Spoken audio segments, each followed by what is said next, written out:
Welcome to TV Collects. This is Tyler, and today I have another video of bourbon and books where I drink some bourbon and read a comic book and tell you what I think about them. Today we have Black Science by Rick Remender, and for the bourbon today we have Baker's single barrel 107 proof whiskey. So if you haven't seen one of these videos, it's mostly focused on the comic book, but you know, I'm from Kentucky, so I decided to add in some bourbon as well. So let's go ahead and get a little taste of this.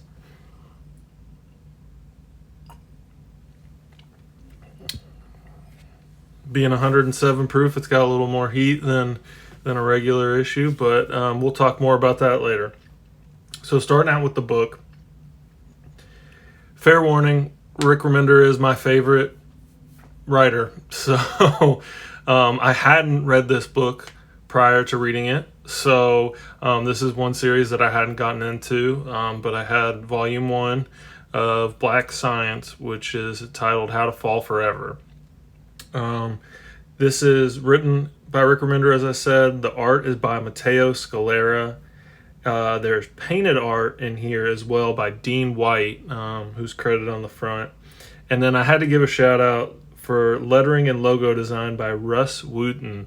I went to college for graphic design, not what I do in my day job, but I still do it on the side occasionally. And this logo for Black Science and the onion right here, which is what they call this, is absolutely phenomenal. I love it. It's big, it's bold, it's awesome. So just had to give a quick shout out for that. This volume collects issues 1 through 6 of Black Science, and the story follows scientist Grant McKay and a whole cast of characters that you meet and find out more about through these 6 issues.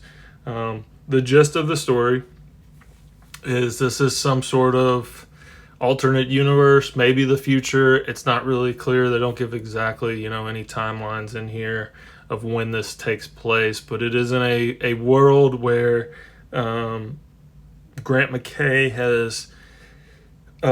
he has figured out how to punch through reality and go into alternate realities, and he calls this the Eververse. And the onion from the logo that they refer to is how they describe all of these infinite universes and dimensions where everything that ever has happened or will happen, it's the infinite universes theory that, every decision that every person makes spawns off many trees off of that. You don't really need to know that to read this book, but, that's just basically my knowledge of it. I'm by no means an expert, but so he invents a device called the Pillar, and he and his team have created this device that it allows them to punch through into another dimension. And you kind of find out what his motivations are throughout the book, that, he and his team were attempting to make this device to be able to go to these other dimensions to find, cures for illnesses. It was the best laid plans of mice and men, right?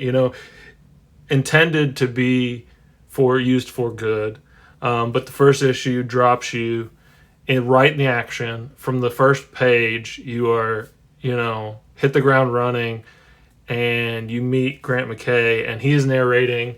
There are other narrators throughout this volume, so you do get to see perspectives of these other characters. But before I get too far into it, I have marked a couple pages I want to just share with you about, because if you've never seen Matteo Scalera, I love his art.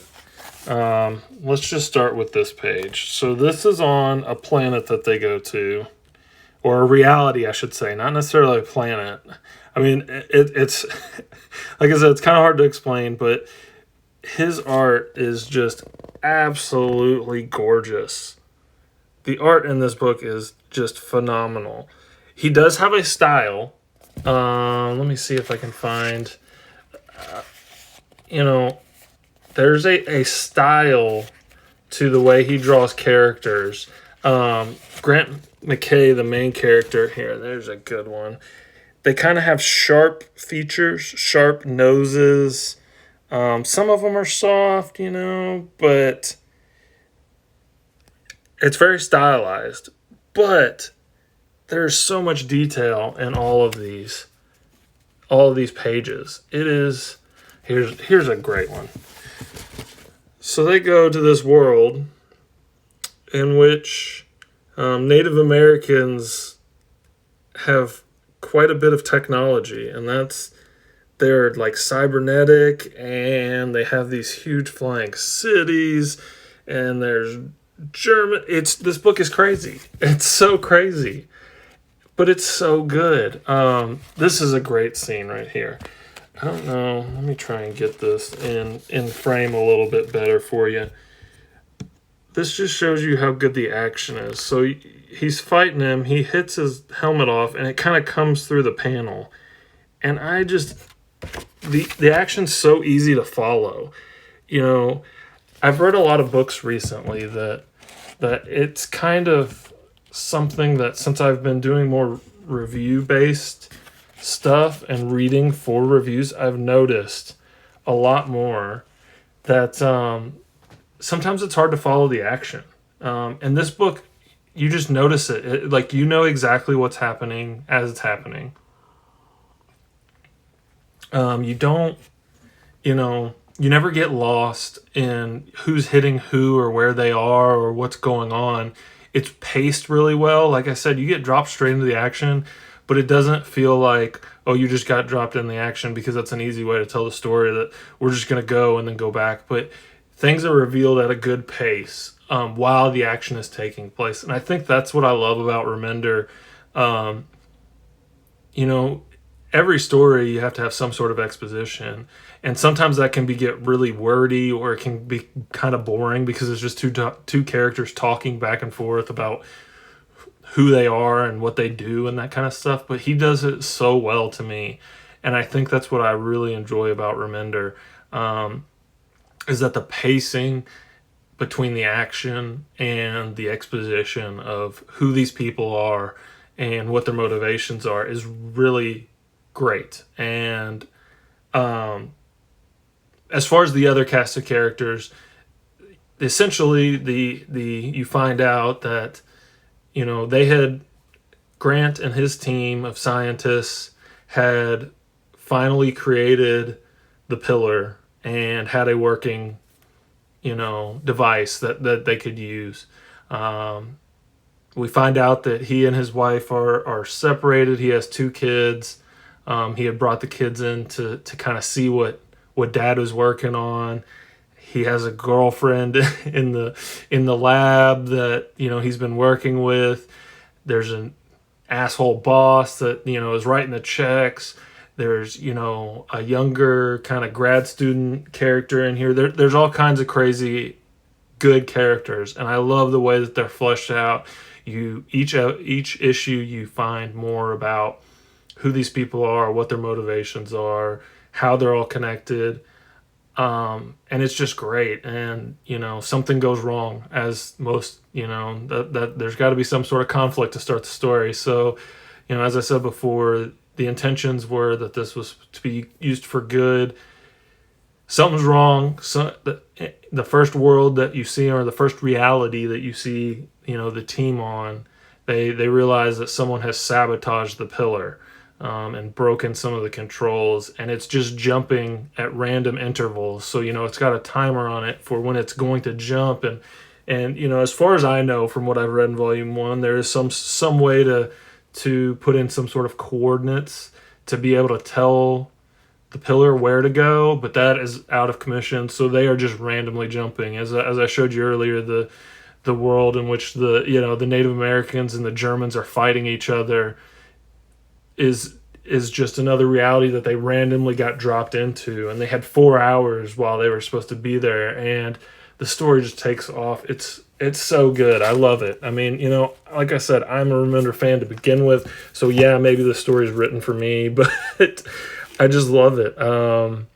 let me show you a couple more pictures, because this, man, this design of this character, which I won't tell you who he is or who she is, but man, like, it's got all these details, and like the Matteo Scalera, his art is so cool. It's gritty and grungy, and it makes sense for this world that you're in. But like, I guess reality, not world. I keep saying worlds because it feels like they're jumping to different worlds, but they're not. They're jumping to realities. But like, like, there's so much detail even in his backgrounds. Like, so many little details. That one of the things that I noticed while I was reading is you really feel like these worlds are real, and that they are lived in, and that they could be real places, or at least in the sense that it's a universe that could be out there somewhere, and if you went there, that these would be real places. And this is how they, and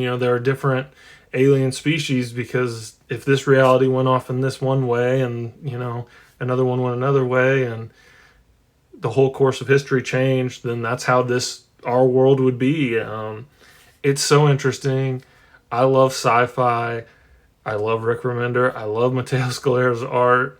It's just, it was a book written for me. I'd heard such good things about this, and I was absolutely not disappointed. So, going on and on about the book, let's get back to the bourbon here. As I said, this is a Baker's single barrel. It's 107 proof. It's hot. As far as, it's got a little more kick to it. Most regular releases that you'll see, like a Jim Beam or a Maker's Mark or something, is more in the 90 proof. So this one's a little bit hotter, and you feel that, but it's not bad. It's really smooth. Yeah, it's really good. So, a little backstory on this. Baker's, I guess last year, within the last year or so, or two, they switched. This used to be a small batch mix. So in bourbon, a small batch is a couple of barrels. There's no real limit, honestly. It's just more than one barrel mixed together. They could, technically a small batch could be like 100 barrels mixed together, but it was a small batch. So typically they would mix 4 or 5 barrels together to get a more consistent flavor. So with a single barrel, that's one. This bottle came out of one barrel, and it actually shows it here. If you look up here, they got a serial number, a warehouse number, so you could look this up if you ever really wanted to. Good things, bad things about that. Single barrels are individual. So if you buy another Baker's single barrel, it might not taste anything like this. So you take the good with the bad. Hopefully they are consistent in their release and everything's good. My bottle here is good. It's a little pricey, but it is a good bottle of bourbon. I think I paid, gosh, I've had this for a little while, $50 ish for it.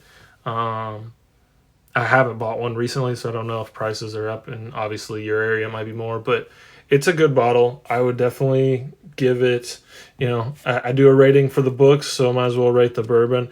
Out of 10, it's a solid 7.5. Good taste, good flavor, good heat for your money. Definitely wouldn't mind drinking this all night.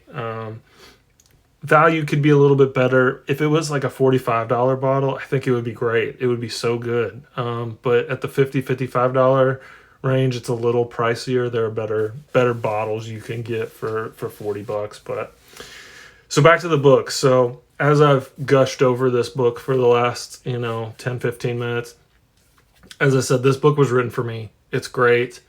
It's sci-fi. It's stylized art, but it's not cartoony. I mean, it is a style of art that is unique to this book, but it's not cartoony in a style. It feels rough and gritty the way that I think you're supposed to feel. That the whole time you're reading this, these people are going to universes or dimensions that they know nothing about, and some of them, people might be trying to kill them. Some universes might be peaceful, I should say. So I love the art. I think it matches great with the book. The writing, as I said, the pacing is great. I would highly recommend anybody to check this out if you're into this sort of thing. For a rating for me, I gotta give it a 9. You know, there are a few things in there, like little nitpicks that there's some kind of there's one character that tells some jokes, and it's kind of throws you off a little bit. I know it's meant to kind of break the tension, but I don't know how much it was needed. So it's not a perfect book for me, but it is pretty close. So if you guys have read Black Science by Rick Remender, please let me know what you thought. We can talk more about it. I'm definitely going for the rest of the volumes. I'll probably end up they have these beautiful library editions that are humongous, oversized editions. They're pretty expensive though, so I might hold off for a while before I get those, but I'm sure by the time I end up reading this whole series, I'll end up getting them. And if you've had Baker's, or any of the other, this is a Jim Beam release, so it has a Beam nutty flavor that is typical of Jim Beam releases. But if you've had this or want to talk about that as well, put it in the comments, guys.